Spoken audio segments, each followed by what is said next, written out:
Hoje eu vou pregar um dos salmos mais conhecidos da Bíblia. Esse salmo que a gente acabou de ler, ele é curto, são apenas 3 versículos. Ele é conhecido porque esse é o texto, ou esses são os versos que normalmente o povo de Deus e a comunidade do Senhor Jesus Cristo vai fundamentar a sua chamada vida comunitária. E eu tenho uma sensação, meus irmãos, que o que esse texto tem de extremamente conhecido, difundido, lido, cantado. Eu lembro que alguns anos atrás o pessoal evangélico começou a cantar esse texto até em hebraico. O pessoal cantava aí com Diante do Trono e tudo mais, eles cantavam lá o Hine Matov Manaim, Shevet Ahingam Yahad. O pessoal cantava isso. E de fato, é o que está escrito em hebraico no original. E o pessoal canta, o pessoal conhece esse texto.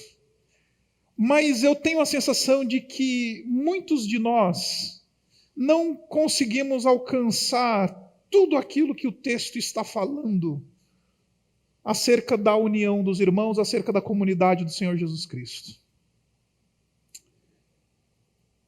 O Salmo, ele diz: como é bom e agradável quando os irmãos convivem em união. O tema desse Salmo é união, comunidade, estar junto. O tema desse Salmo é vida comunitária. E o texto, ele começa falando para nós que é bom.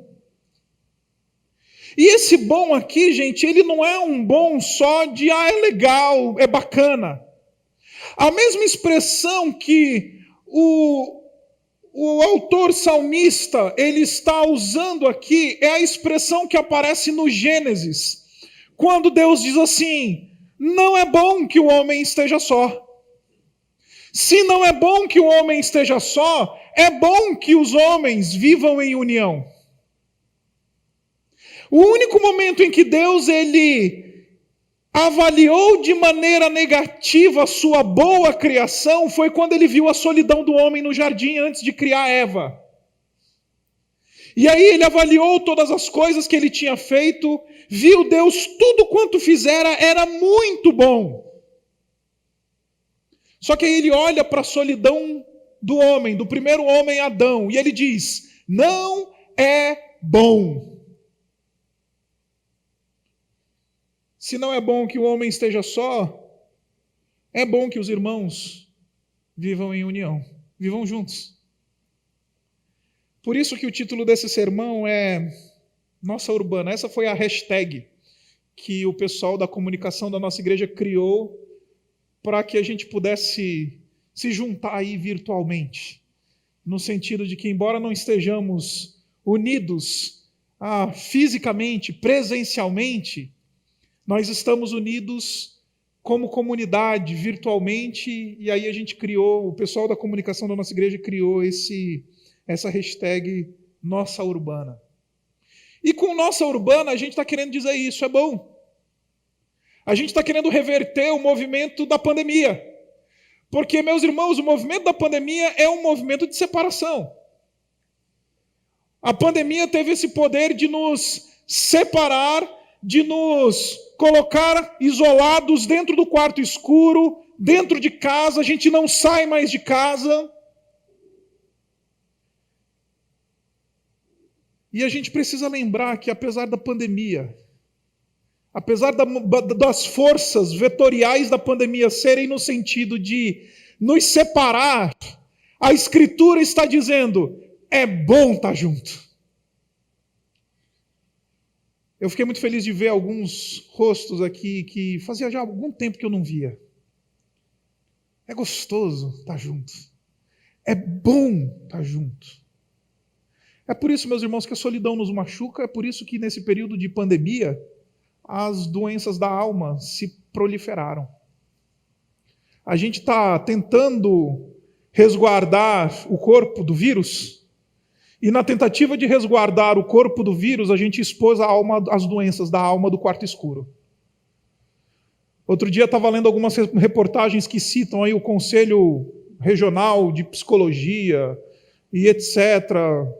Os entendidos da área da saúde mental das pessoas, eles estão falando que as doenças da alma, elas estão aumentando numa escala vertiginosa. Porque quem se isola fica doente. Quem se isola no quarto escuro, e pior, tem prazer no quarto escuro, é aquele que não entendeu o simples fato de que Deus nos criou para vivermos em comunidade. Por isso é bom que os irmãos vivam em união. Deus nos criou como seres comunitários, para compartilhar a vida.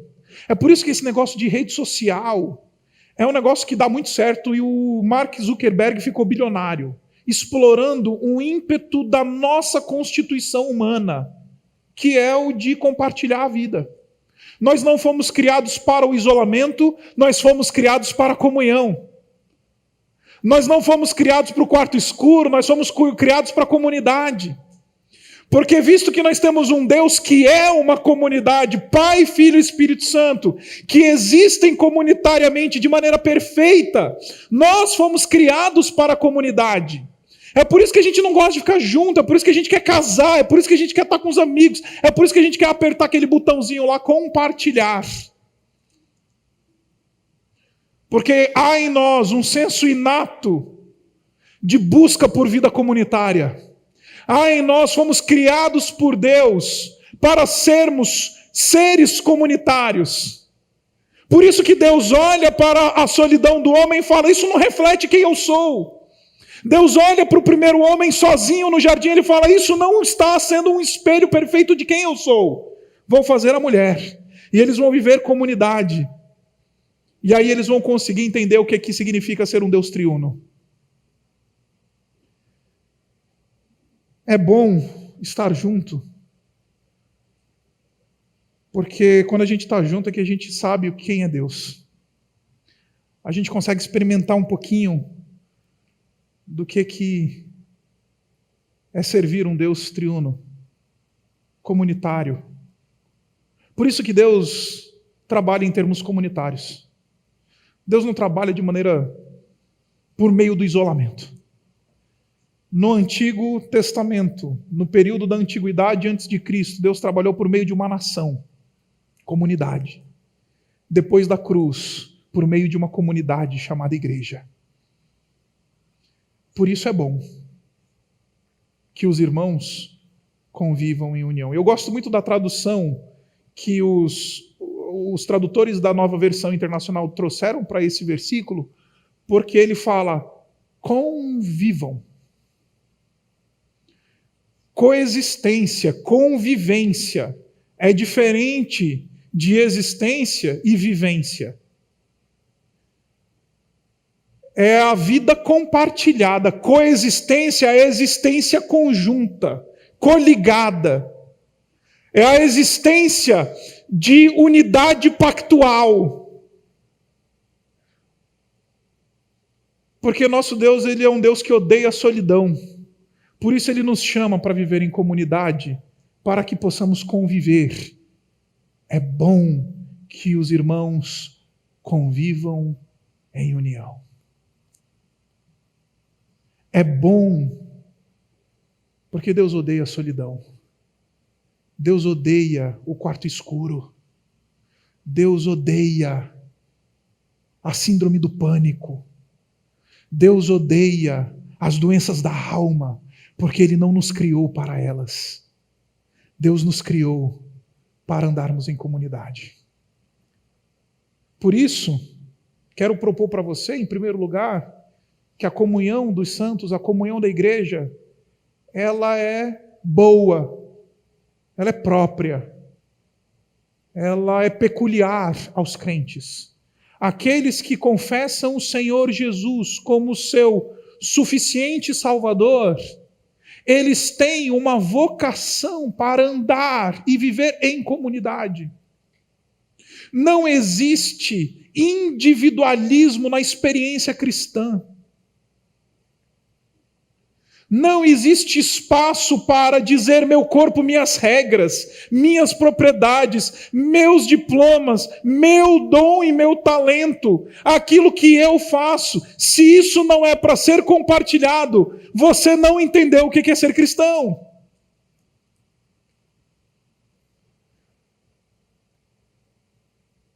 Há poucas semanas atrás falamos do pão nosso, do Pai que é nosso, do perdão que é nosso. Porque vida cristã significa andar junto. Vida cristã significa falarmos nossa urbana, nossa comunidade, aquilo que nós somos. Porque isso gera em nós um senso de pertencimento. Isso gera em nós um senso de localização nesse mundo. Quem é você, senão aquele que é visto e identificado a partir do olhar e do relacionamento com o outro?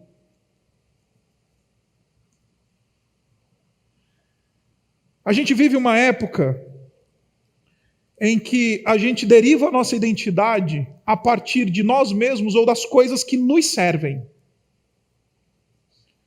Quem é você? Eu sou um engenheiro. Eu tenho a minha identidade derivada a partir de mim.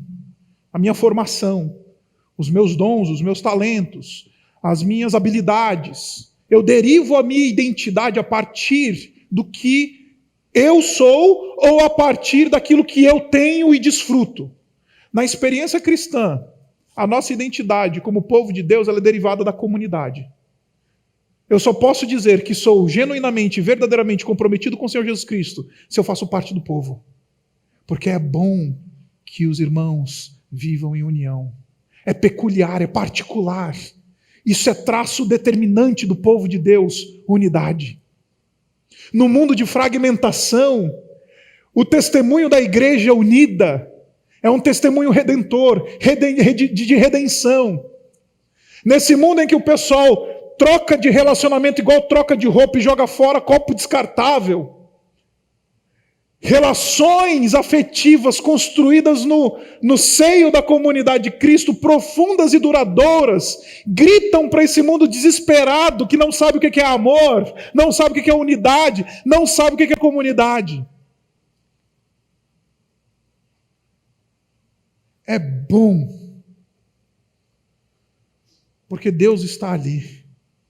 É bom porque essa é a vocação do cristão. É bom porque Deus odeia a solidão.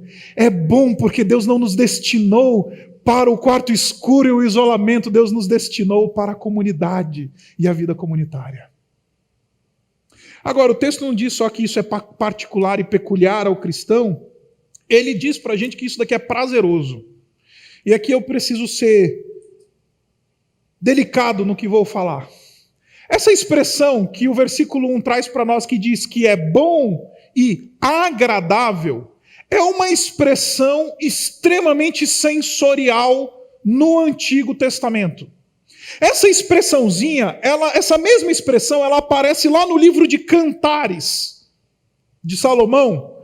Eu não sei se você sabe, mas o livro de Cantares é um jeito poético de falar da intimidade sexual do casal casado.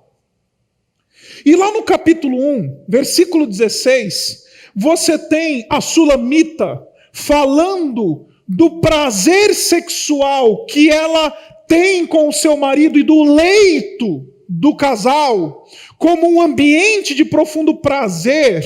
E ela usa essa mesma expressão. Não é só peculiar à comunidade, não é só uma marca da comunidade, mas é algo que precisa ser visto pelo povo de Deus como prazeroso. Comunhão é prazer. Comunhão é a alma sentir prazer. Comunhão precisa ser visto como algo que é prazeroso. E nós vivemos uma época em que a gente tem prazer em tudo, menos na comunidade de Cristo. A gente tem prazer em tudo, menos no povo de Deus. Os meus amigos, os meus relacionamentos, esses crentes são muito chatos. E eu confesso para você, eu também acho que os crentes são chatos. Crente é chato. Tem uma raça de crente que é difícil de lidar. É duro. Mas, meus irmãos, quero abrir meu coração para vocês. Não tem nada mais prazeroso para mim chegar aqui, ainda que eu não possa abraçar você, eu não possa beijar você, não possa apertar você. Chegar aqui é deleite da alma para mim. Eu não estou falando isso porque eu sou santarrão, sou perfeito, vocês me conhecem, eu nunca quis passar essa imagem de alguém perfeito para a comunidade da Igreja Batista Urbana, porque eu estou bem longe disso. Mas o que eu estou querendo dizer para você é que comunidade, viver em comunidade, precisa gerar em nós prazer. E se não gera em nós prazer, nós precisamos rever o nosso relacionamento com Deus. E eu me preocupo porque durante esse período de pandemia, o pessoal sentiu falta de tudo. Do shopping, do cinema, da praia, do parque, mas não tem sentido falta da igreja. Não tem sentido falta do pequeno grupo. Não tem sentido falta da vida comunitária. Eu quero dizer para você que se você está nessa condição, ligue todos os termômetros da sua vida espiritual. Porque quem não tem prazer no povo de Deus, muito provavelmente ainda não teve um encontro decente com o Senhor Jesus. É bom, mas é prazeroso. Assim como uma esposa vira para o seu marido e fala: você é razão de profundo deleite para mim no nosso leito matrimonial, o crente tem que olhar para a comunidade de Cristo e falar: aqui é onde a minha alma experimenta esse prazer, esse deleite. Caso contrário, tem algo errado com a minha vida cristã. Eu não consigo compreender esse povo que diz assim: eu amo muito a Deus, mas eu não gosto do povo dele.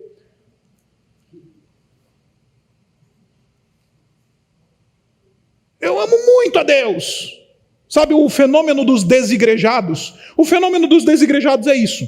É aquele indivíduo que diz: eu amo Jesus, eu amo Deus o Pai, amo o Espírito Santo, mas eu não gosto do povo dele. Aí eu venho e respondo: você que é desigrejado, você não entendeu que a vocação do que é povo de Deus é viver em comunidade. E ter prazer nessa comunidade. Experimentar deleite na comunidade. Se sentir realizado por estar na comunidade.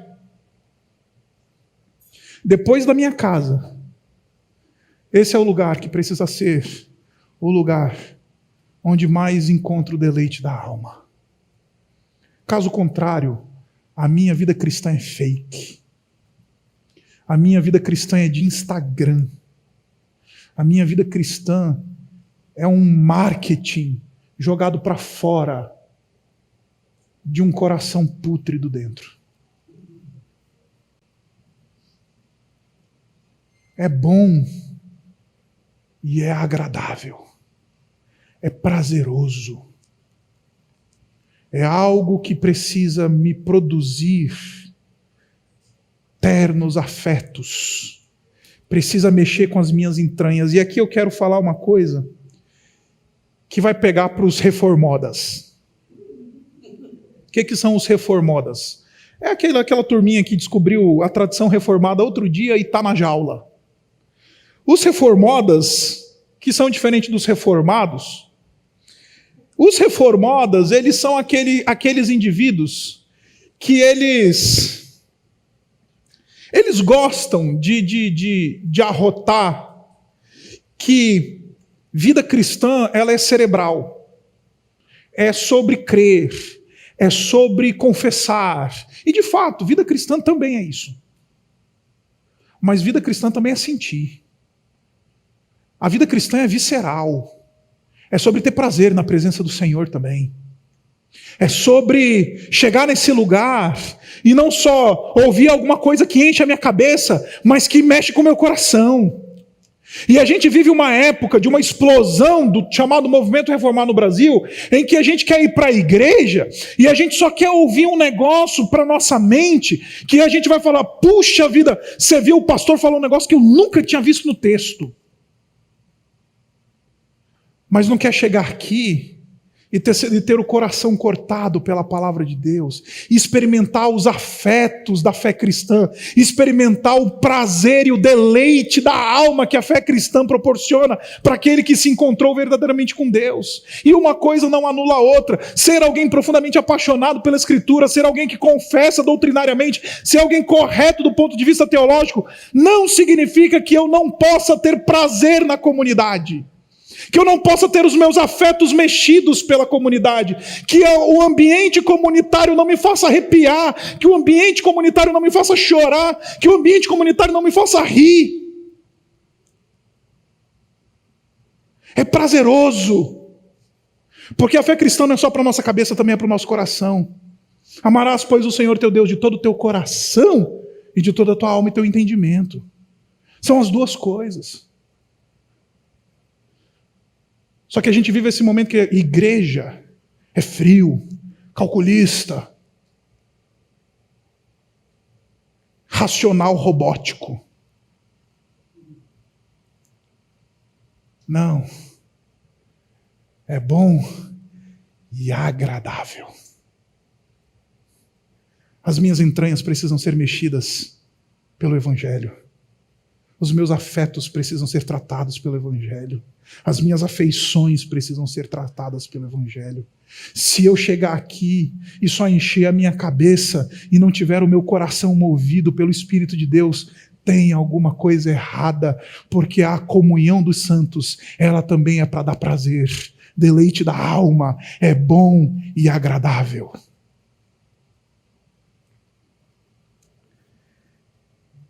Aí a partir de então, o salmista ele começa a usar duas metáforas para ilustrar essa comunhão que é boa e agradável. A primeira metáfora está no versículo 2, ele diz assim: essa comunhão, essa unidade, essa vida em conjunto, esse hashtag nossa urbana, é como óleo precioso, derramado sobre a cabeça, que desce pela barba, a barba de Arão até a gola das suas vestes. E ele usa uma ilustração aqui, que é a ilustração da unção sacerdotal. Arão, ele foi o irmão de Moisés que iniciou o ministério sacerdotal em Israel. Enquanto Moisés ele era um líder civil, o grande legislador, o indivíduo que organizou a nação do ponto de vista civil, Arão foi aquele indivíduo separado por Deus para ser o sacerdote no meio do povo de Deus, aquele que era responsável por educar o povo de Deus, ensinar o povo de Deus. E este indivíduo, ele foi ungido de maneira particular.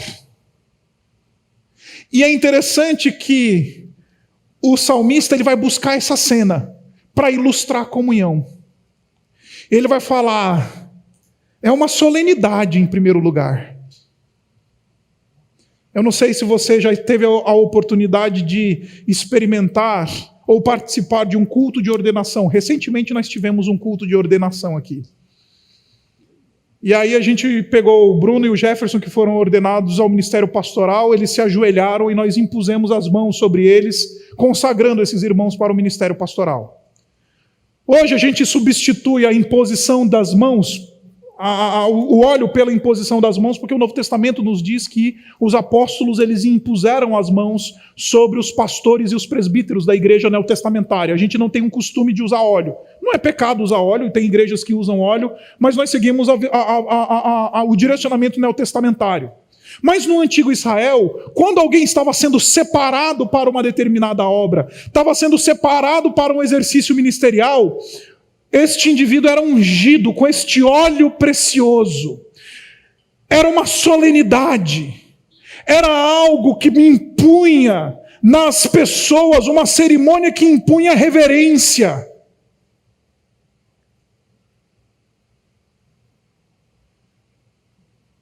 Porque tem um significado espiritual. Arão está sendo separado para um ministério espiritual. Arão está sendo separado para uma obra que Deus chamou ele. Vamos usar esse óleo precioso e derramar sobre a sua cabeça para comunicar que isto é algo precioso, isso é algo importante, isso é algo que eu preciso levar a sério e eu não vou tratar com leviandade. O que eu estou querendo dizer para vocês é que ele está dizendo para nós, o texto, que assim como Arão foi ungido com óleo precioso para exercer o ministério de sacerdotal, eu e você fomos ungidos pelo Espírito de Deus para exercer o ministério da comunhão. A gente fala na igreja de ministérios, o que toca, o que canta, o que prega, o que ensina, mas existe um ministério na igreja que é o ministério da comunidade, o ofício da vida comunitária, e todos nós somos chamados separados para esse ministério. E não levar a sério a vida comunitária significa negligenciar um ministério que Deus nos deu. Comunhão é um ministério. É precioso demais para ser negligenciado. Vida comunitária, andar junto, não é uma coisa que eu faço só porque me dá prazer ou porque é bom, mas porque é uma vocação de Deus. Porque Deus me separou, me ungiu para que eu ande em comunidade. É como óleo precioso que desce sobre a cabeça e a barba e chega na gola da veste do Arão. É reverencial, é sublime, é algo importante para o povo de Deus encarar como sério. Além do seu ministério que Deus te deu, Deus te deu um ministério anterior a este, que é o de andar junto com o povo de Deus. Arão, separado para o ministério sacerdotal, óleo precioso sobre a cabeça dele, mostrando que aquilo era algo solene, reverencial, precioso. Deus nos deu o seu Espírito, como a gente vai ver daqui a pouco, para que a gente possa andar de maneira comunitária, exercendo este ministério de vida comunitária, ofício comunitário. Você, pastor, eu não sei o que eu faço, não sei qual é meu dom, não sei qual é meu talento, não sei qual é o ministério que Deus tem para mim. Agora você sabe. Se você não sabe se você vai tocar, se você vai servir, se você vai para o mundão pregar o evangelho, o que você vai fazer? Comece andando junto. Comece vivendo comunitariamente. Comece levando a sério a vocação para a comunidade. E aí, logo menos, você vai perceber que você vai encontrar o seu lugar no meio do povo de Deus. É como óleo precioso. É peculiar ao povo de Deus. É prazeroso ao povo de Deus e é precioso ao povo de Deus. Deus te deu uma vocação. Olha para o lado e andar com a pessoa que está do teu lado. É uma vocação de Deus para você. Andar com a pessoa que está atrás de você e na sua frente. É uma vocação de Deus para você. Isso nós chamamos dentro da teologia de tecido da comunhão. O tecido da comunhão é uma ilustração de Bonhoeffer, um teólogo do passado, em que ele fala da comunhão usando essa ilustração de que Deus ele nos teceu juntos. Deus ele foi nos tecendo e foi nos colocando juntos e foi amarrando como o ateliê, o tapeceiro, ele vai juntando todas as fibras e vai montando esse negócio chamado tapete, esse tecido, aquilo que a gente conhece como igreja. Deus é esse tapeceiro que vai nos colocando juntos, nos dando essa vocação de estar juntos e vai nos encaixando, cada um no seu lugar. E isso é o tecido da comunidade. Isso é o tecido do povo de Deus. Tem um tapeceiro que entrelaça as nossas vidas. Aí sabe quando a gente começa a viver de maneira comunitária, a vida entrelaçada? Eu comecei a a começar a entender esse negócio depois que casei. A minha esposa, ela é descendente de italianos originais, aqueles italianos. E eu venho de uma tradição de família judaica. Aquela família quadradinha, religiosa, meio fria. Eu ouvi poucas vezes na vida meu pai me dizer, por exemplo, que me amava. Deu para entender? Eu vinha desse mundo mais frio, calculista do judaísmo. E a minha esposa é italiana. E aí eu fui para o primeiro encontro de família. Todo ano a família se reúne. Os italianos lá, todo ano a família se reúne. Já mostra aí. Tem que juntar o pessoal que vem do Sul, o pessoal que vem do Paraná, o pessoal que vem do Rio de Janeiro, o pessoal que vem de todo quanto é lugar do Brasil, se encontra num determinado momento do ano. E aí eu cheguei lá, né? Na época noivo ainda da Isabela, olhando aquele negócio lá, aquela italianada toda junta, e o povo que fala alto, e não sei o quê. E é impressionante que eles estão jogando carteado, estão comendo, tomando o vinho italiano deles lá, e não sei o quê.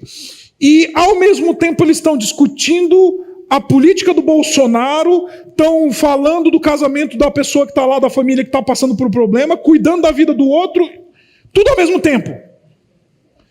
Aí eu cheguei naquele lugar, eu não conseguia acompanhar a conversa, porque eu sou assim, vamos falar sobre o quê? Bolsonaro, então vamos falar sobre Bolsonaro. Agora vamos falar sobre o quê? O casamento da fulana, vamos falar. E eles estavam todos ao mesmo tempo falando tudo sobre tudo isso. E jogando canastra. Aí eu comecei a falar, cara, isso é família. Isso é experiência familiar. Que as vidas elas estão tão entrelaçadas que o negócio vai do câncer da tia para o namoradinho da primazinha mais nova, que é um Zé Mané. E a conversa, deu para entender? Não existe senso de que tem algo que é privado à comunidade. Deu para entender? Isso é vocação da igreja. Aí quando eu olhei para a família do Pedruzzi, eu olhei e falei assim, cara, que ilustração fantástica do que é a igreja. Igreja é isso, gente. Igreja é esse negócio onde a nossa vida está entrelaçada e a gente senta na mesa, a gente vai para a igreja, a gente anda junto, a gente marca o café no Starbucks, e a vida vai entrelaçando, vai amarrando e o tapete vai sendo formado pelo Espírito de Deus. Porque é precioso.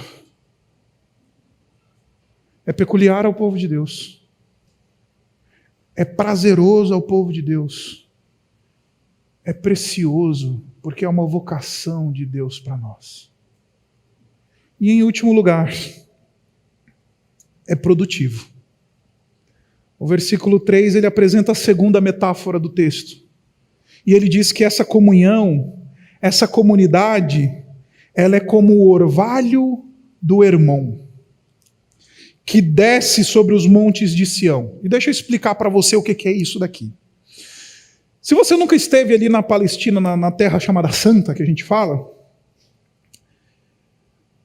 se você fizer uma pesquisazinha geográfica, não é nem bíblica, vai no Google, procura lá Monte Hermon. Você vai descobrir que o Monte Hermon, ele é na verdade ele é um monte, na verdade é quase uma cordilheira de montanhas, uma pequena cordilheira de montanhas, que fica bem no norte da Palestina, ali na região da Galileia.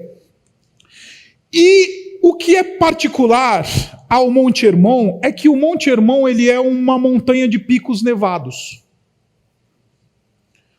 O Monte Hermon ele tem o seu pico, a sua parte mais alta, toda nevada. E toda primavera, essa neve derrete. E essa neve derrete, fertilizando toda a região ali do Vale da Galileia, fertilizando toda aquela região ali, que hoje, no meio do deserto, é uma das regiões mais produtivas do Oriente Médio. Quando o texto está dizendo que comunhão é como o orvalho do Hermon que desce, ele está dizendo, comunhão é o ambiente onde Deus faz frutos do Espírito surgirem. Comunhão é o fertilizante da igreja do Senhor Jesus Cristo. Comunhão é aquilo que torna uma comunidade produtiva. Comunhão, unidade, é aquilo que faz com que um povo dê fruto. Você nunca vai dar fruto sozinho. Você nunca vai dar fruto sozinho. Se você não estiver ligado à igreja do Senhor Jesus Cristo, à comunidade do povo de Deus, os frutos não aparecem. Se você não estiver unido, os frutos não aparecem. Por isso que o apóstolo Paulo, lá em Gálatas, no capítulo 5, ele vai falar do tal fruto do Espírito. E eu acho que eu já falei isso aqui. A metáfora que o apóstolo Paulo tem para o povo de Deus, ela é muito simples. Ele fala para nós que a igreja, se nós somos aqueles chamados para produzir o fruto do Espírito, a igreja do Senhor Jesus, esse pomar que foi fertilizado pela união, é um pomar, a igreja é um pomar. Cada crente é uma árvore. Agora, árvores não comem os seus frutos. Árvores produzem frutos para outros. Eu nunca vi uma árvore comer o seu próprio fruto e dizer assim, que delícia o meu fruto. Árvores, por definição, produzem para outros. Árvores, por definição, alimentam outros. Árvores, por definição, abrigam outros. Porque árvores não comem os seus frutos, árvores produzem fruto. E por que eu estou falando isso? Porque a gente é egoísta até nesse jeito de entender esse negócio da fertilização do Espírito, do fruto do Espírito produzido em nós como povo de Deus. A gente toma aquela batida no retrovisor do motoboy, aí a gente já começa a xingar, né? Ô, corintiano, lazarento, não sei o quê, quer xingar. E aí a gente para, porque o Espírito incomoda, que é crente, né? Aí o Espírito incomoda, você está lá no meio da marginal. Aí o Espírito te incomoda e fala, não posso ser assim. Eu preciso de mansidão para mim. Então eu preciso desenvolver mansidão. Porque quando o motoboy bater no meu retrovisor, eu serei manso. Não! Isso é egoísta! Isso é egoísmo! Árvores não produzem para si, árvores produzem para outros. Você quer experimentar o fruto da mansidão? Vai andar com aquele teu irmão que é manso, e você vai desfrutar do fruto da mansidão. Acho que eu já contei isso aqui também. Teve um dia que uma pessoa chegou para mim e falou assim, não foi aqui na igreja, foi num outro ministério que eu tinha antes de pastorear a igreja batista urbana. Um irmão grande no mundo dos negócios aí virou para mim e falou assim, pastor, queria marcar um aconselhamento com você. Aí eu virei para ele e falei assim, beleza, vamos marcar, vamos conversar, o que você está precisando? Eu preciso que você me ensine a usar o meu cartão de crédito. Aí eu virei e falei assim, cara, é o seguinte, eu sou bacharel, mestre em teologia, não finanças, economia. Se você quiser uma aula de trindade, se você quiser uma aula sobre doutrina do Espírito Santo, se você quiser uma aula de eclesiologia, estamos aí. Mas, camarada, a igreja cheia de executivo, gente do mundo financeiro. Eu falei, cara, esse fruto não é nessa árvore aqui não, esse fruto é em outra árvore aí. Procura aí na comunidade, camarada. Porque aqui é teologia. Quer aprender a usar cartão de crédito, juros compostos, etc. e tal, vai procurar o irmão que está produzindo esse fruto aí, que está ensinando os outros. Porque eu nunca produzo para mim. A unidade do povo de Deus desce fertilizando o povo de Deus. Aí cada árvore nesse pomar produz o fruto. E nunca produz para si mesmo. Produz para outros. O que estou produzindo é para os meus irmãos. Por isso que o Salmo fecha dizendo: ali o Senhor concede a bênção da vida para sempre. Nesse ambiente fertilizado, nesse ambiente produtivo, nesse ambiente prazeroso, nesse ambiente peculiar, tem vida. Não é a bênção e a vida, é a bênção da vida.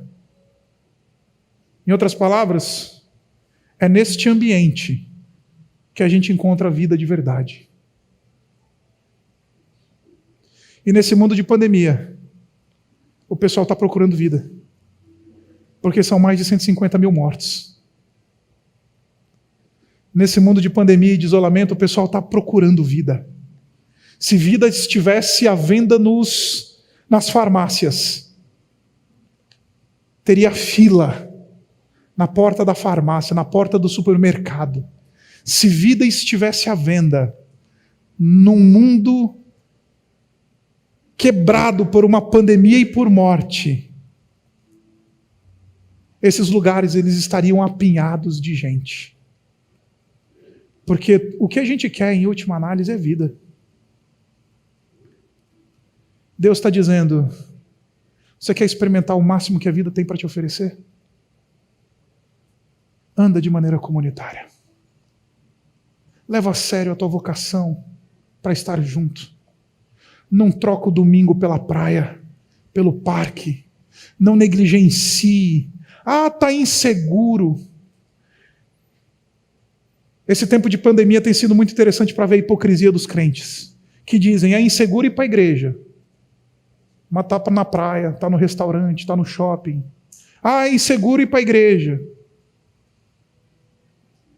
mas vai para todos os lugares, menos para a igreja.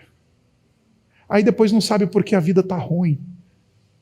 Depois não sabe por que não tem vida. Porque a vida, a bênção da vida, está nesse ambiente fertilizado pela comunhão. A bênção da vida está nesse ambiente em que a preciosidade da comunhão. A bênção da vida está nesse ambiente do prazer da comunhão. A bênção da vida está nesse ambiente onde é bom e agradável que os irmãos vivam em união. Abaixe sua cabeça.